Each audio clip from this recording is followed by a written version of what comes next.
मित्रों, आज हम चर्चा करेंगे कौन बनेगा भारत का अगला राष्ट्रपति। इस साल होने वाले राष्ट्रपति चुनाव की चर्चा भले ही मीडिया से गायब हो, लेकिन राजनीतिक पार्टियों के अंदर इसे लेकर रणनीति बननी शुरू हो गई है। जाहिर सी बात है, एनडीए के पास पूर्ण बहुमत है, इसलिए राष्ट्रपति भी एनडीए का ही होगा। लेकिन एनडीए में वो कौन होगा, फिलहाल इस पर मंथन चल रहा है। आज हम इन्हीं विषयों पर चर्चा करेंगे। वे कौन नाम है जो राष्ट्रपति बन सकते हैं। मित्रों, इस चैनल को आप कृपया सब्सक्राइब करें, लाइक करें और कमेंट बॉक्स में अपने बहुमूल्य सुझाव दें। अब हम टॉपिक पर आते हैं। मित्रों, 5 राज्यों में होने वाले विधानसभा चुनावों के ठीक बाद एक और चुनाव होने वाला है, जिसकी अभी कोई खास चर्चा तो नहीं हो रही है। और इसकी वजह है शायद इसलिए कि इसमें जीत किसकी होगी, इस बारे में शंका की कोई गुंजाइश नहीं है। यह चुनाव है भारतीय गणतंत्र के 15वें राष्ट्रपति का। वर्तमान राष्ट्रपति रामनाथ कोविंद 24 जुलाई 2022 को सेवानिवृत्त हो जाएंगे।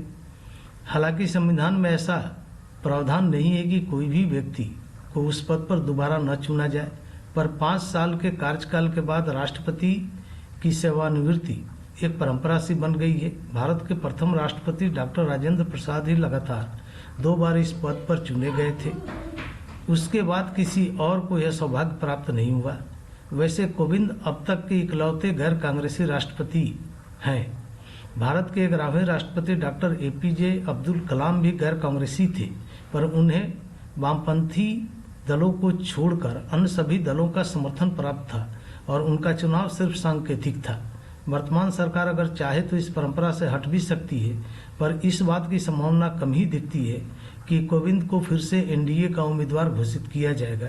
वैसे भी मोदी ने एक अलिखित नियम बना दिया है कि 75 वर्ष से अधिक आयु के नेता को पद नहीं दिया जाएगा। कोविंद इस साल 1 अक्टूबर को 76 वर्ष के हो जाएंगे, यानी इस नियम के अनुसार इस रेस से बाहर हो जाएंगे। जैसे कि लाल कृष्ण आडवाणी और डॉक्टर मुरली मनोहर जोशी के बारे में 2017 में कोई चर्चा भी नहीं हुई। यह तो तय है कि अगला राष्ट्रपति भी एनडीए का ही होगा। 2017 के मुकाबले एनडीए की स्थिति और सुदृढ़ हुई है, इसलिए एनडीए जिसे भी इस पद के लिए मनोनीत करेगा उसकी जीत पक्की है।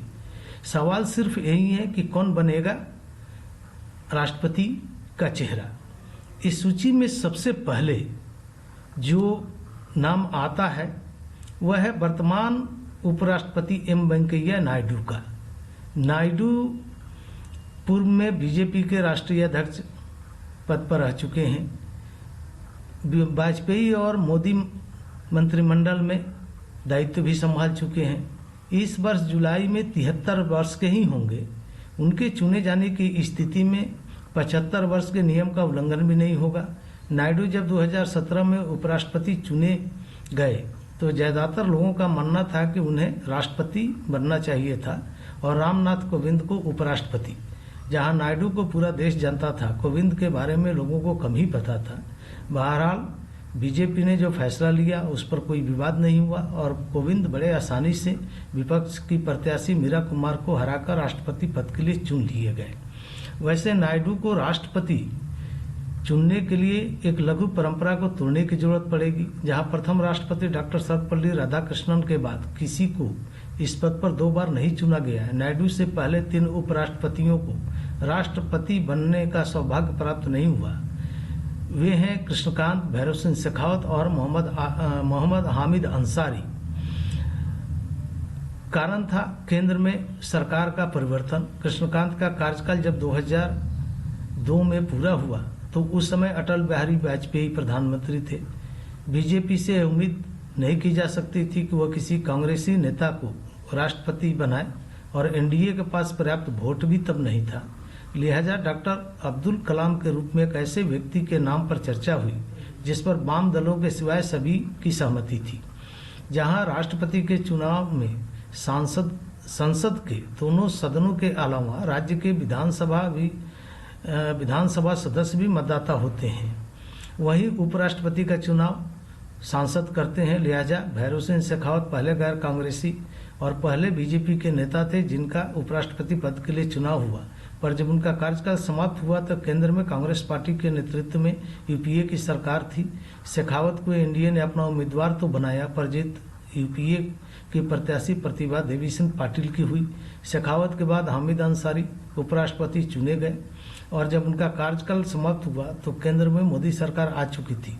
इस लिहाज से नायडू के राष्ट्रपति चुने जाने में कोई बाधा नहीं आएगी, क्योंकि अभी एनडीए को बहुमत हासिल है। उपराष्ट्रपति नायडू का कार्यकाल भी इसी साल 10 अगस्त को समाप्त हो रहा है। लेकिन एक सवाल और है, क्या कोई नया नाम भी सामने आ सकता है? इस संभावना से भी इनकार नहीं किया जा सकता है कि मोदी पिछली बार की तरह ही किसी दूसरे प्रत्याशी को सामने ले आए। इतना तो तय है कि एनडीए का प्रत्याशी जो भी होगा वो बीजेपी से ही होगा। अगर राज्यों के राज्यपालों की सूची पर नजर डालें तो उसमें सबसे चिर परिचित नाम केरल में राज्यपाल आरिफ मोहम्मद खान का है। बीजेपी के अंदर लोगों का मानना है कि आरिफ मोहम्मद खान अगर राष्ट्रपति नहीं बने तो उन्हें उपराष्ट्रपति जरूर बनाया जाना चाहिए। खान कानून और संविधान के विशेषज्ञ माने जाते हैं और उनके मार्फत हो सकता है कि बीजेपी गैर दक्यानुसी मुस्लिम मतदाताओं को 2024 के आम चुनाव के लिए आकर्षित करने की कोशिश करे। मित्रों, यह एक कयास है जिस पर मैंने चर्चा की। अगर यह चर्चा आपको पसंद आई हो तो कृपया इस चैनल को सब्सक्राइब करें, लाइक करें और कमेंट बॉक्स में अपना बहुमूल्य सुझाव दें। आपको बहुत बहुत धन्यवाद।